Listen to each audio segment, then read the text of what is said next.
നമ്മുടെ ഇന്നത്തെ വീഡിയോ എന്ന് പറയുന്നത് F12 ആണ്. F12 സെക്കൻഡ് അൽഗോരിതം ആണ്. നമുക്ക് ടോട്ടൽ 41-42 അൽഗോരിതം നമ്മൾ F12 നമുക്ക് കാണാം. അപ്പം നമ്മൾ ഓരോ സാഹചര്യം, അതായത് ഓരോ രീതികളാണ് നമ്മൾ ഇപ്പോൾ എക്സ്പ്ലെയിൻ ചെയ്യുന്നത്. അപ്പോൾ ഇന്നത്തെ വീഡിയോ രണ്ടാമത്തെ വീഡിയോ ആയിട്ട് ഞാൻ അപ്ലോഡ് ചെയ്യുന്നത്. അപ്പോൾ ഇന്നത്തെ നമ്മുടെ പൊസിഷൻ എന്ന് പറയുന്നത് നമ്മൾ F12 എന്ന് പറയുമ്പോൾ സെക്കൻഡ് ലെയർ ആണല്ലോ. ഇപ്പോൾ നമുക്ക് ടോപ്പിൽ നമുക്ക് വൈറ്റിൻ്റെ ഒരു പീസ് നമ്മളെ ഫ്രണ്ടിൽ, അതായത് ഫ്രണ്ടിൽ വൈറ്റ് ഫേസ് ചെയ്ത് നിൽക്കുന്നുണ്ട്.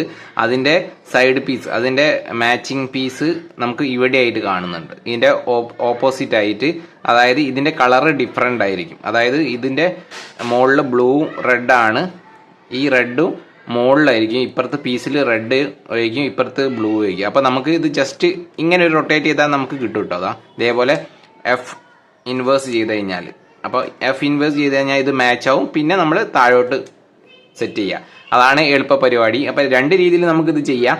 അപ്പോൾ ഞാൻ എക്സ്പ്ലെയിൻ ചെയ്യുന്ന രണ്ട് രീതിയിലാണ്. ഒന്ന്, നമുക്ക് ഇത് ഞാൻ പറഞ്ഞ പോലെ നമ്മൾ എഫ് ഇൻവേഴ്സ് ചെയ്യുക. എഫ് ഇൻവേഴ്സ് യു ഇൻവേഴ്സ്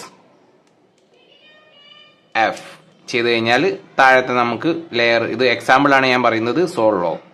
അതിൻ്റെ ഒരു മോഡൽ എന്ന് പറയുന്നത് ഇപ്പോൾ ഇതേപോലെ തന്നെ ഇതാ നമ്മുടെ ഫേസിൽ കാണുന്നുണ്ട്, വൈറ്റ് റെഡ് ബ്ലൂ.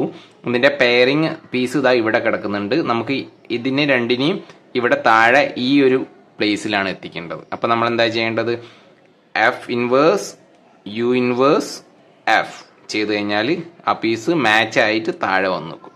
ഇതാണ് നമ്മുടെ രണ്ടാമത്തെ അൽഗോരിതം മോഡല്. അപ്പോൾ ഇതൊക്കെ റിപ്പീറ്റ് ചെയ്ത് കഴിഞ്ഞാൽ നമുക്ക് സ്പീഡും കിട്ടുള്ളൂ. അപ്പോൾ രണ്ടാമത്തെ അൽഗോരിതം നിങ്ങൾക്ക് മനസ്സിലായി എന്ന് വിചാരിക്കുന്നു. അപ്പോൾ അടുത്തൊരു അൽഗോരിതമായിട്ട് നമുക്ക് വീണ്ടും കാണാം. ബൈ.